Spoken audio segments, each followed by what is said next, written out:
ಇನ್ನು ಕಡೆ ಮುಖ್ಯಮಂತ್ರಿ ಡಿ ಕೆ ಶಿವಕುಮಾರ್ ಹಾಗೂ ಕೆಪಿಸಿಸಿ ಉಸ್ತುವಾರಿ ಸುರ್ಜೇವಾಲಾ ಅವರು ಅಸಮಾಧಾನಿತ ನಾಯಕರ ಮನೆಗೆ ಭೇಟಿಯನ್ನು ಕೊಡ್ತಿದ್ದಾರೆ. ಖಾತೆ ಹಂಚಿಕೆಗೆ ಸಂಬಂಧಪಟ್ಟಂತೆ ಕೆಲ ಶಾಸಕರ ಅಸಮಾಧಾನ ವಿಚಾರಕ್ಕೆ ಸಂಬಂಧಪಟ್ಟಂತೆ ಸಿಎಂ ಡಿ ಕೆ ಶಿವಕುಮಾರ್ ಮತ್ತು ಸುರ್ಜೇವಾಲಾ ಅವರು ಈಗಾಗಲೇ ನಾಯಕರ ಜೊತೆಗೆ ಮಾತನಾಡಿದ್ದಾರೆ. ಅತ್ತ ಖಾಸಗಿ ಸ್ಥಳದಲ್ಲಿ ಡಿ ಕೆ ಮತ್ತು ಸುರ್ಜೇವಾಲಾ ಮಾತುಕತೆಯನ್ನು ನಡೆಸಿದ್ದಾರೆ. ಖಾತೆ ಹಂಚಿಕೆ ಬಗ್ಗೆಯೂ ಕೂಡ ಸುದೀರ್ಘವಾಗಿ ಮಾತುಕತೆಯನ್ನು ಮಾಡಿದ್ದಾರೆ ಅಂತ ಮಾಹಿತಿ ಲಭ್ಯವಾಗ್ತದೆ. ಯಾಕೆಂದರೆ ನಿರಂತರವಾಗಿ ಬಂಡಾಯಗಳಾಗಬಾರ್ದು, ಹೀಗಾಗಿ ಅದನ್ನು ಕಡಿವಾಣ ಹಾಕೋ ನಿಟ್ಟಲ್ಲಿ ಜೊತೆಗೆ ಈಗಾಗಲೇ ಯಾರು ಅಸಮಾಧಾನಿತರಾಗಿದ್ದಾರೆ ಅವರನ್ನು ಸಮಾಧಾನ ಮಾಡೋ ನಿಟ್ಟಲ್ಲಿ ಎಲ್ಲ ನಾಯಕರ ಜೊತೆಗೆ ಮಾತುಕತೆ ಮಾಡ್ತಿದ್ದಾರೆ. ಶಾಸಕ ಕೃಷ್ಣಪ್ಪ ಅವರ ನಿವಾಸಕ್ಕೆ ಸುರ್ಜೇವಾಲಾ ಭೇಟಿ ಕೊಟ್ಟಿದ್ದಾರೆ. ಬೆಂಗಳೂರಿನ ವಿಜಯನಗರದಲ್ಲಿರುವಂಥ ಕೃಷ್ಣಪ್ಪ ಅವರ ನಿವಾಸ ಶಾಸಕರಾದಂಥ ಎಂ ಕೃಷ್ಣಪ್ಪ ಮತ್ತು ಪ್ರಿಯಕೃಷ್ಣ ಜೊತೆಗೆ ಮಾತುಕತೆಯನ್ನು ಮಾಡಿದ್ದಾರೆ. ಈ ಸಂದರ್ಭದಲ್ಲಿ ಮುಖ್ಯಮಂತ್ರಿ ಕೂಡ ಇದ್ದರು. ರಾಜ್ಯ ಉಸ್ತುವಾರಿ ರಣದೀಪ್ ಸಿಂಗ್ ಸುರ್ಜೇವಾಲಾ ಮತ್ತು ಮುಖ್ಯಮಂತ್ರಿ ಡಿ ಕೆ ಶಿವಕುಮಾರ್ ಇಬ್ಬರೂ ಕೂಡ ಈ ನಾಯಕರ ಜೊತೆಗೆ ಮಾತುಕತೆಯನ್ನು ಮಾಡಿದ್ರು. ಇಬ್ಬರು ನಾಯಕರ ಸ್ಥಳದಲ್ಲೇ ಇದ್ದರು. ಅತ್ತ ನಾಯಕರನ್ನ ಭೇಟಿಯಾಗಿ ಈ ಸಂದರ್ಭದಲ್ಲಿ ಮಾತುಕತೆ ಆಯಿತು. ಅತ್ತ ಜಮೀರ್ ಅಹಮದ್ ಖಾನ್ ಇದ್ದಾರೆ, ಇತರ ನಾಯಕರು ಕೂಡ ಇದ್ದಾರೆ. ಎಲ್ಲ ನಾಯಕರು ಒಟ್ಟಾಗಿ ಕೂತು ಮಾತುಕತೆಯನ್ನು ಮಾಡ್ತಿದ್ದಾರೆ. ಯಾವುದೇ ಕಾರಣಕ್ಕೂ ಅಸಮಾಧಾನ ಬೇಡ. ಈಗಾಗಲೇ ಆಗಿದೆ ಡೆವಲಪ್ಮೆಂಟ್ಗಳು, ಕೆಲವೊಂದಿಷ್ಟು ಅನಿವಾರ್ಯ ಕಾರಣಗಳಿಗೋಸ್ಕರ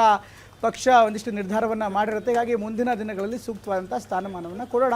ಪಕ್ಷದಲ್ಲಿ ಕೆಲ ಏರುಪೇರು ಆಗಿರುತ್ತೆ. ನಿರ್ಧಾರ ತೆಗೆದುಕೊಳ್ಳುವಂಥ ಸಂದರ್ಭದಲ್ಲಿ ಸಹಜವಾಗಿ ಬೇಸರಗಳಾಗತ್ತೆ. ಕೆಲವರಿಗೆ ಕೊಡಬೇಕಾಗತ್ತೆ, ಕೆಲವರಿಗೆ ಕೊಡೋದಕ್ಕೆ ಸಾಧ್ಯವಾಗಲ್ಲ. ಹೀಗಾಗಿ ಮುಂದಿನ ಹಂತದಲ್ಲಿ ಮುಂದಿನ ದಿನಗಳಲ್ಲಿ ಸೂಕ್ತ ರೀತಿಯಾದಂಥ ಸ್ಥಾನಮಾನವನ್ನು ಕೊಡ್ತೀವಿ ಅನ್ನುವಂಥ ಭರವಸೆಯನ್ನು ಈಗ ಹೈಕಮಾಂಡ್ ನಾಯಕರು ಇತರ ನಾಯಕರುಗಳಿಗೆ ನೀಡಿದ್ದಾರೆ ಅಂತ ಮಾಹಿತಿ ಲಭ್ಯವಾಗ್ತಾ ಇದೆ.